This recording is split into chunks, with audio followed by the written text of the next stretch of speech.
Hello everyone, Amod here from the Target Common YouTube channel, and I am here with another topic of research.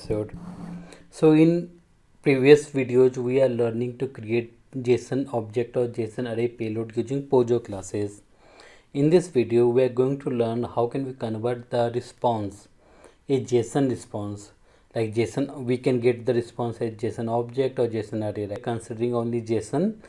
So in this video we are going to learn how can we convert a JSON object response, okay, JSON object response to a POJO class, okay, and we'll see what is the advantage of converting that response to POJO class, okay. So let me go and let me mock an API so that which will give us expected JSON object response, okay. So let me go to jasononlineeditor.org and let me create a new documentation, okay. So I will create simple JSON object where I will fetch the details like these three fields I will copy from existing one, okay, and let me add one age 30 and I'll put what do you call that, salary in double, okay. So this is simple JSON object we have created. Like I want a response like this, okay. So what is the comma is missing, that's why it is not getting formatted. So let me format it now and let me copy, let me generate one mock API. So we have already covered how can we go and generate the mock API using the mocky, okay. Write this down, yeah. So here you need to click on new mock, then you must watch my previous video where I've explained everything step by step how can you mock an API. So I will give the body here because whenever I want to hit this mock API I should get this response, okay. Let me click on generate my HTTP response and we'll reach here and you can see one mock UI got generated, okay. So and before that, since I need to convert this JSON object response to a POJO class, right? So before that I need to create one POJO, okay, and we already know that how can we create a POJO from my previous videos, okay. So let me go and quickly create one POJO class and let me okay, let me create a new package and I will name this as convert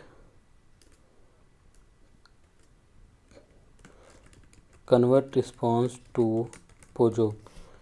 Everything should be in lowercase, but yeah, just for readability I give that like that one.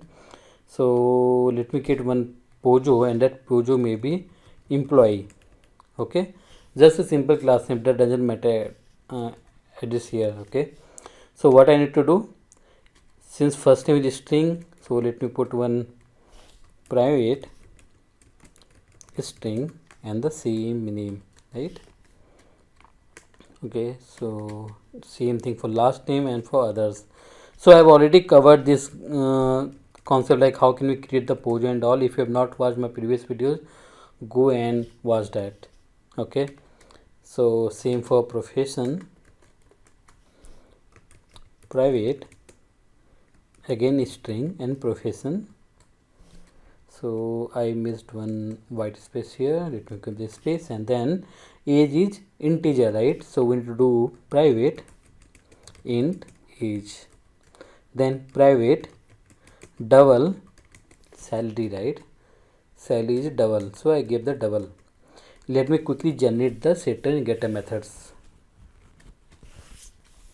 So need to go to source, generate getter and setters, select all, so it will generate all the getter and setter for us, right. So I have simply created one POJO class, okay, perfect. Now JSON object response to POJO, okay. So let me increase the font size, control plus plus plus, Okay, and let me minimize the project explorer part. Okay, so here we have already mocked one API. Let me copy the URL and let me go to here is assured dot get, right? I can directly pass the URL here. Okay, so we know that since I mock the API and when I hit this particular API, which is a get request, I know that we'll get a response, right? We'll get a response like this, right? So this particular response can be, suppose this is a JSON payload, okay, request. For request I need to create, so obviously I need to create a POJO class, and then I need to create an object of it, and then I need to set the values, right? But here we need to do the reverse operation, means we are getting this particular JSON object as a response. Okay, now this response I need to convert to POJO. Okay, this process is actually called deserializing. Okay, so what I need to do, we know that whenever we are getting a JSON object payload like this, and we know that we have a POJO class for that, then we have a method called edge. Okay, edge. Here we need to pass in which class, in which POJO class you want that response, that JSON object response to be deserialized, okay, or to convert or mapping. Okay, so we know that this particular JSON object payload can be represented with as employee POJO class, whatever we have created here. Okay, so now here what you need to do, you need to set employee. Okay, so as is the overloaded method here, and we'll see some of them in upcoming videos, but as of now I want to convert this response, JSON object response, to POJO class. Okay, so here you need to pass the POJO class name. Okay, like employee employy dot class. Okay, so not so if you have seen this method here, if you see the declaration of this method, as you can see the first method is taking a type of class is also a type. Okay, class is also class in Java. Okay, so what I need to do here, go and put the employee. Okay, so whenever you type a class name, and if you do the dot class, it will be a type of type class. Okay, and this whenever you are converting this JSON object response to a POJO class, obviously the response, in the response you need to store, right, the response type will be again employee only. Okay, employee means what we did here, we converted the JSON object response to a POJO class using the method edge, where it takes a type of where it takes a type of class type. Okay, so I need to pass the POJO class name, then use the dot class. Okay, and then this particular line of code will return a response. Okay, a response of type what, again same POJO class, right?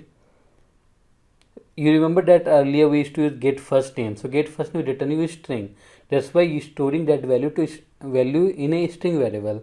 Same thing here, we converted the JSON object response to a POJO class named employee, then we need to store this value or whatever it is returning to a same POJO class instant variable. Okay, same thing. So here if you do employee here, employee dot, we have the method getter, right? We can get the value here. So just in previous video we were setting the values, right? Because we want to create a JSON body. This time we got the JSON response. Okay, so here we are getting, I want to get the values from that JSON response. Okay, so I can use the get method. There we were using set the values. Okay, so you can print everything. You can say get age returning int, so you can store it as part of int age, and you can print it out. Okay, age. So you can print, you can get any value from it. Okay, so let me go and run it.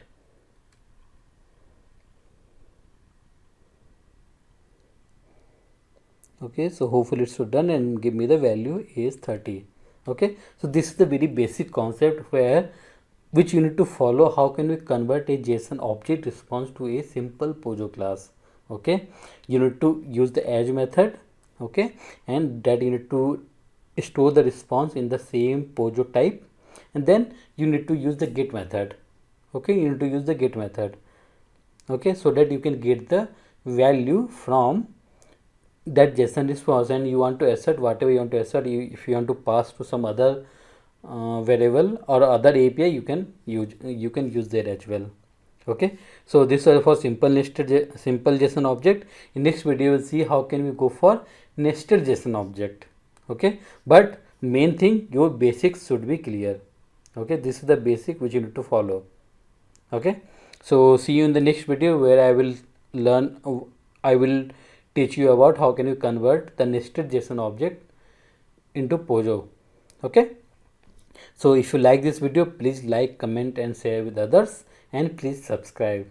And if you have any comment, or if you didn't understand this video, or if you have any confusion, please comment on this video. I will try to explain that in some different way. Thank you everyone.